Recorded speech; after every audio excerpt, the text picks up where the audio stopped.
be running at Sonoy tonight. So what's that like getting to go over to Sonoy, competing against some of the local heroes, and any expectations competing on the Gumbo there tonight? No, definitely no expectations. Yeah, excited to go over there. Bubba called me a couple weeks ago, or maybe it was last week, and asked me about it. And I told him I'd love to. So, he and his family bought that track, I guess, probably a couple years ago now, I guess.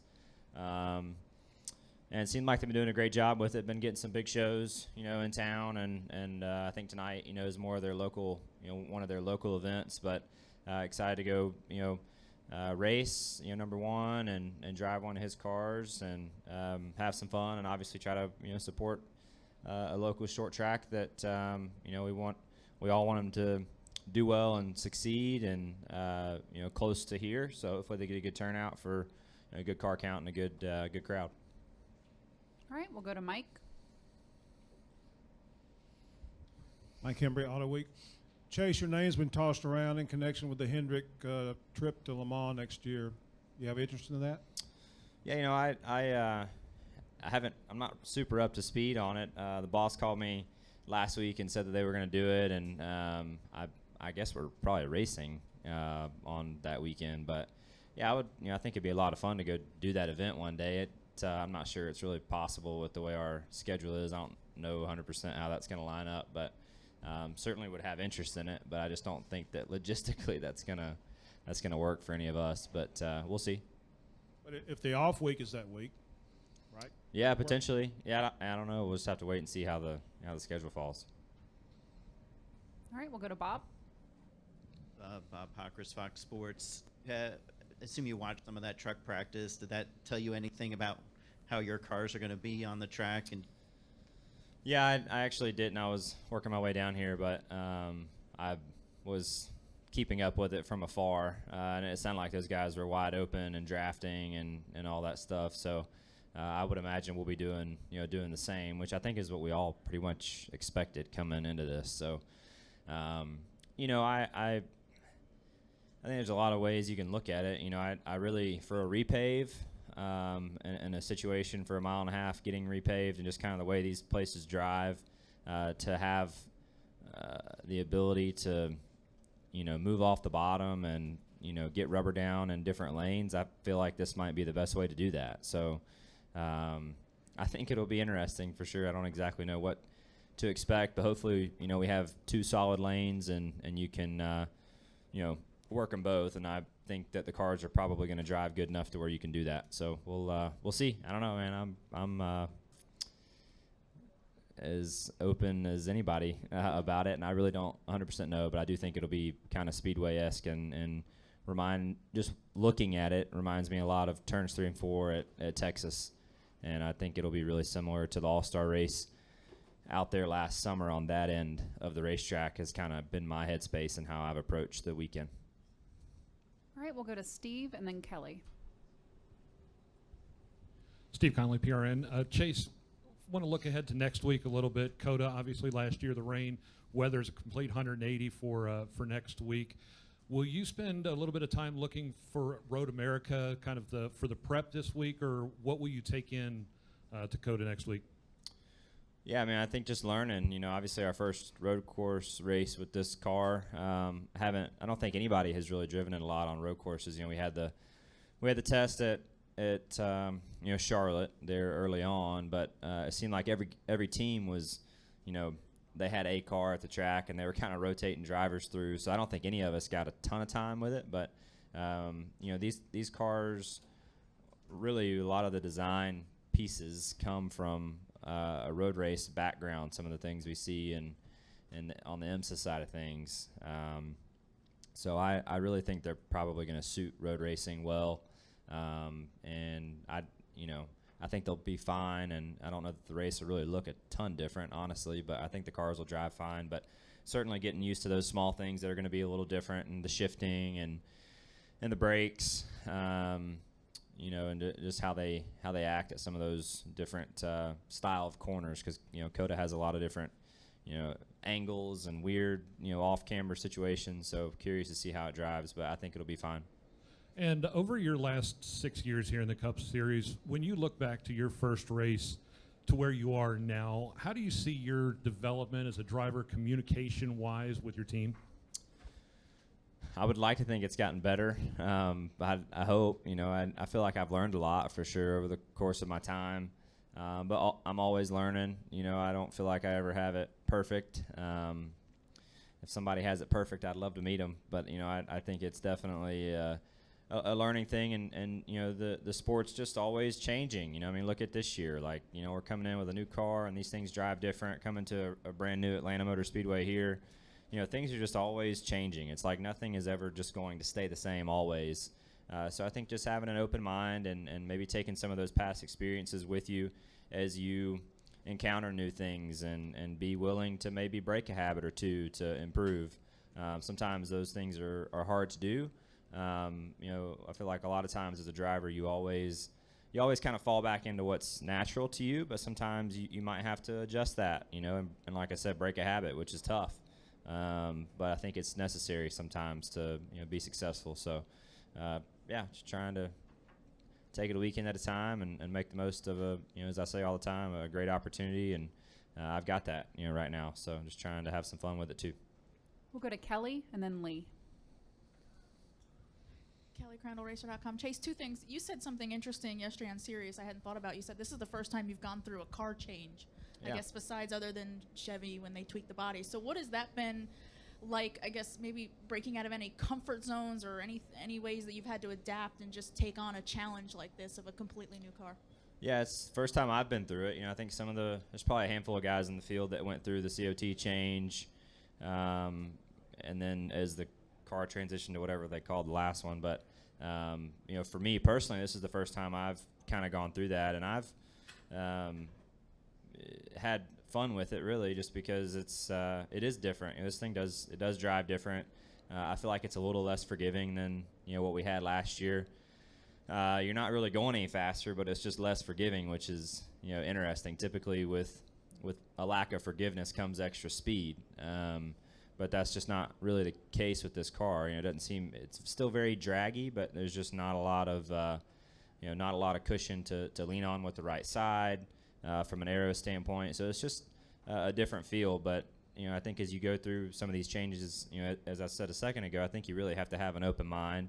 I mentioned it yesterday, but I felt like California, I felt like was a pretty natural feel to me, and that seemed to work okay to have pace. Phoenix was kind of the same way. Vegas was not, and I think that's just something that I have to really think about, how to go back and find that sense of comfort, and still go fast. And you might have to adjust that as you go from these different tracks. So, it's been my experience so far, but it's been fine, been fun, and it's been a challenge. Along those same lines, talking about performance, you said in the looking ahead to this week that you guys haven't really set the world on fire, but you've been seeing things that you're confident about, that you're going in the right direction. What are those things? What's positive with this team right now setting you up for the rest of the season? Yeah, like I said, I look at California. I thought we were really solid there, before I crashed the car the first time. And then, I thought we were really good at Phoenix, in contention there for the majority of the day. We've had, great pit stops for the most part all year. And, like I said, the pace has been there when we get the thing driving like I want, at some of those tracks too. Which is good. It's nice to go to a place like, last week I thought was, just a nice weekend builder, just to, hey, we showed up, I was looking for a feel.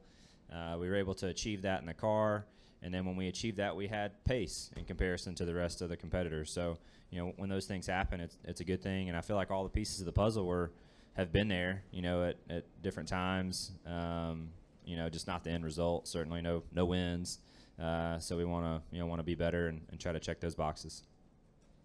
We'll go to Lee.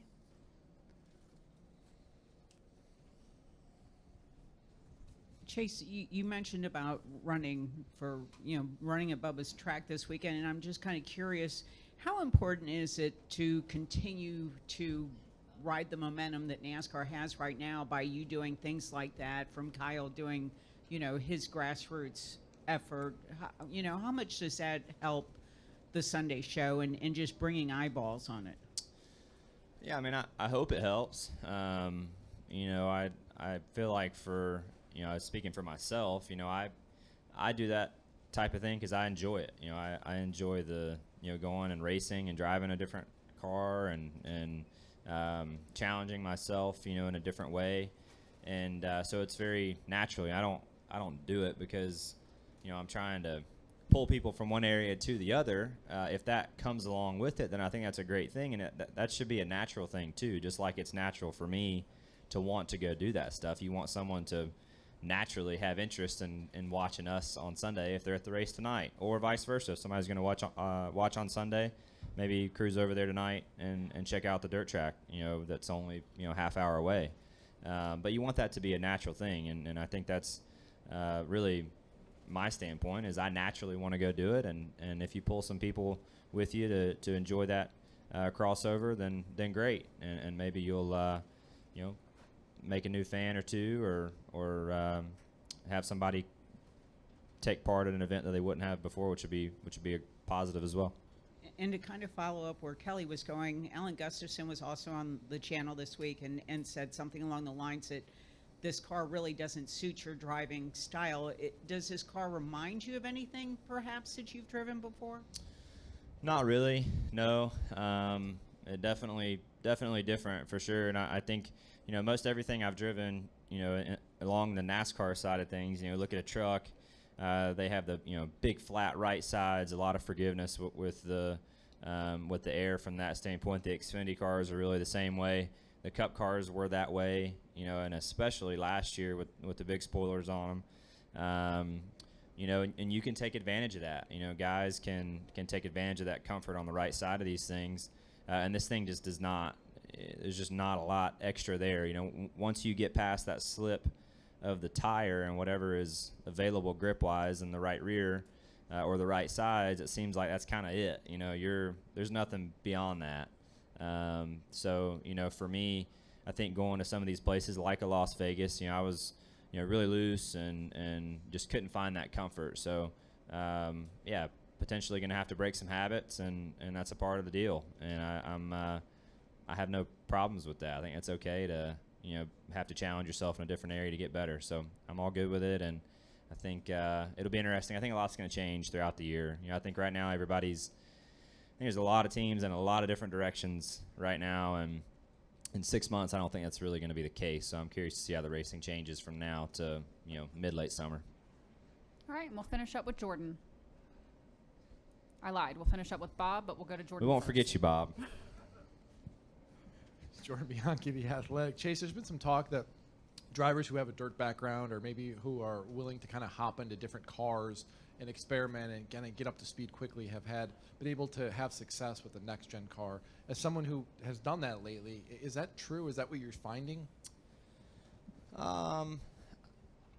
Yes and no. I mean, I think a guy can still be really good, you know, if you just race on Sundays and you've, you know, had success along the way and kind of learn the right tools, I guess, over the years to, you know, have this kind of be your background. So I don't know that you really have to do that.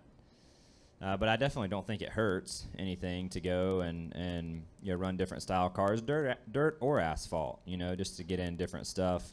I will say, you know, the one thing that has really stood out to me is any time I've gotten into a car that, you know, you may or may not be going faster mile per hour wise, but when you're in a car that is going fast for a certain style racetrack and it feels fast, things are happening really quick. I think anytime you can jump back into something that your surroundings are slowing down, I think that is a big help, whether it's on dirt or asphalt. Certainly searching around and finding the grip, you know, all that's good and is a helpful thing too. But I think anytime you can jump in something really fast and you can come back and slow your surroundings down, things happen slower for you, and I think things get easier too. I was just going to ask, as the biggest Braves fan in the garage, have you been paying attention to free agency? And I have. Yeah, I mean, like, were you Yeah. crying when Freeman leaving, or is Yeah. having Olsen okay? Yeah, no, I think it was. You know, look, I get both sides of it for sure. I've enjoyed keeping up with it. You know, I had a chance to spend some time with Freddie when we were out in LA, and that was the first time I ever really been around him, and he was just a super guy, which made me want him to stay, even more. Obviously, he's a great baseball player, but even better individual, in my opinion.